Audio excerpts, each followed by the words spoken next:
Hello once again, and welcome to A River Between Chaos and Zen, the poetry podcast of Creative Actors Lab. My name is Max, and on behalf of my wife Kelly, I'd like to say hello to episode number 3.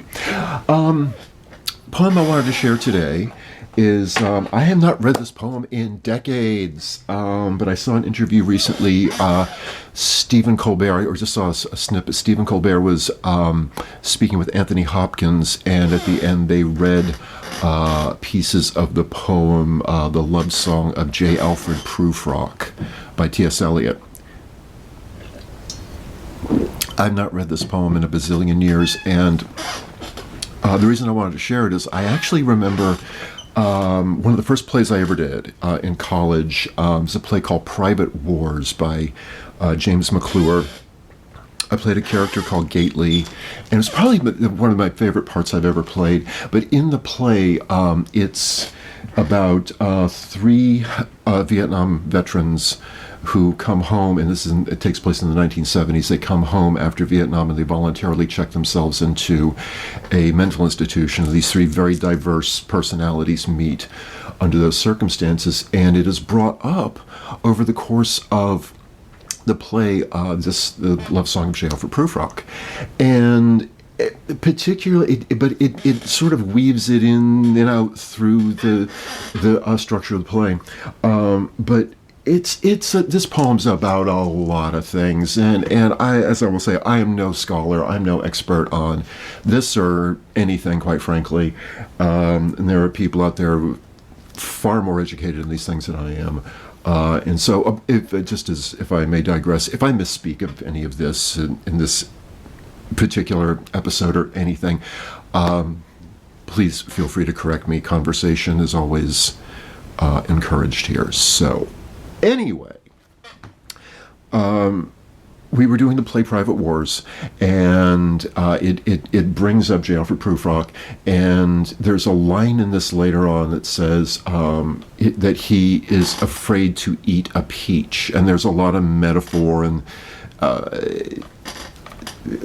greater inferences than just being afraid to eat a peach, and it's about not being afraid to live life, amongst many other things. But it was a very emotional play, and to this day, it's still very close to my heart. You hear my voice crack now, but. I remember we were in rehearsal one day, and we were just discussing and getting notes and all this type of thing, and one of the other actors, very passionate young man, he goes, I just want to tell him, eat the goddamn peach. Just don't be afraid, eat the goddamn peach. And I love that. So, without further ado, The Love Song of J. Alfred Prufrock, T.S. Eliot. And without further ado, technical issues notwithstanding, The Love Song of J. Alfred Prufrock by T.S. Eliot. Let us go then, you and I, when the evening is spread out against the sky like a patient etherized upon a table. Let us go through certain half-deserted streets, the muttering retreats of restless nights in one-night cheap hotels and sawdust restaurants with oyster shells. Streets that follow like a tedious argument of insidious intent to lead you to an overwhelming question. Oh, do not ask, what is it? Let us go and make our visit. In the room the women come and go, talking of Michelangelo. The yellow fog that rubs its back upon the window panes, the yellow smoke that rubs its muzzle on the window panes, licked its tongue into the corners of the evening, lingered upon the pools that stand in drains, let fall upon its back the soot that falls from chimneys, slipped by the terrace, make a sudden leap, and seeing that it was a soft October night, curled once about the house, and fell asleep. And indeed, there will be time for the yellow smoke that slides along the street, rubbing its back upon the window panes. There will be time. There will be time to prepare a face to meet the faces that you meet. There will be time to murder and create. And time for all the works and days of hands that lift and drop a question on your plate. A time for you and a time for me. A time for 100 indecisions and 100 visions and revisions before the taking of toast and tea. In the room, the women come and go, talking of Michelangelo. And indeed, there will be time to wonder, do I dare and do I dare? Time to turn back and descend the stair with a bald spot in the middle of my hair. They will say, how his hair is growing thin. My morning coat, my collar mounted firmly to my chin, my necktie rich and modest, but asserted by a simple pin. They will say, but how his arms and legs are thin. Do I dare disturb the universe? In a minute, there is time for decisions and revisions, which a minute will reverse. For I have known them all already, known them all. I've known the evenings, mornings, afternoons. I have measured out my life with coffee spoons. I know the voices dying with a dying fall beneath the music from a farther room. So how should I presume?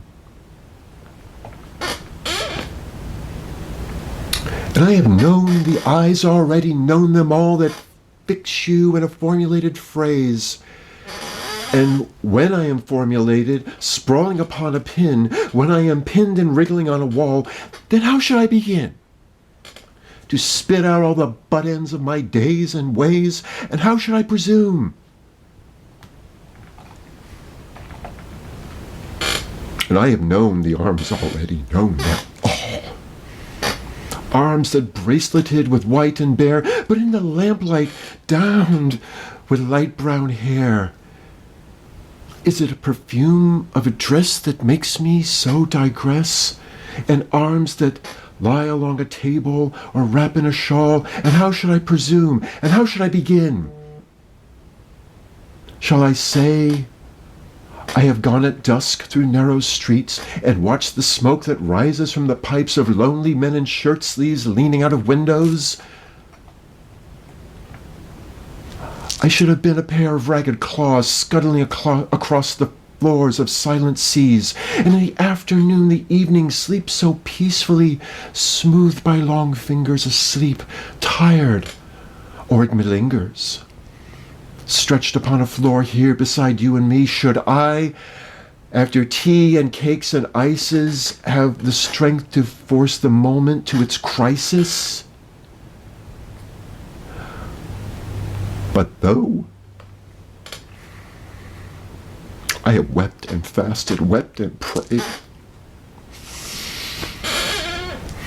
though I have seen my head grown slightly bald, brought in upon a platter, I am no prophet, and here's no great matter. I have seen the moment of my greatness flicker, and I have seen the eternal footman hold my coat and snicker, and in short, I was afraid. And would it have been worth it after all? After cups, the marmalade, the tea, among the porcelain, among some talk of you and me? Would it have been worthwhile to have bitten off the matter with a smile, to have squeezed the universe into a ball, to roll it towards some overwhelming question, to say, I am Lazarus, come from the dead, come back to tell you all, and I shall tell you all? If one, settling a pillow by her head, should say, that is not what I meant at all, that is not it at all. And would it have been worth it after all? Would it have been worthwhile after the sunsets in the doorways and the sprinkled streets, after the novels in the teacups, after the skirts that trail along the floor, and this and so much more? It is impossible to say just what I mean. But as if a magic lantern through the nerves in a pattern on a screen, would it have been worthwhile if one, settling a pillow or throwing off a shawl and turning towards the window, should say, that is not it at all. That is not what I meant at all. No. I am no Prince Hamlet, nor was meant to be. I am an attendant lord, one that will do to swell a progress, start a scene or two, advise the prince, no doubt, an easy tool, deferential, glad to be of use, politic, cautious and meticulous, full of high sentence, a bit obtuse, and at times indeed almost ridiculous. Almost at times the fool. I grow old, I shall wear the bottoms of my trousers rolled. Should I part my hair behind, do I dare to eat a peach? Shall I wear white flannel trousers and walk upon the beach? I have heard the mermaids singing each to each. I do not think they will sing to me. I have seen them riding seawards on the waves, combing the white hair of waves blown back. When the wind blows, the water white and black. We have lingered in the chambers of the sea, by sea girls wreathed with seaweed wet red and brown, till human voices wake us and we drown.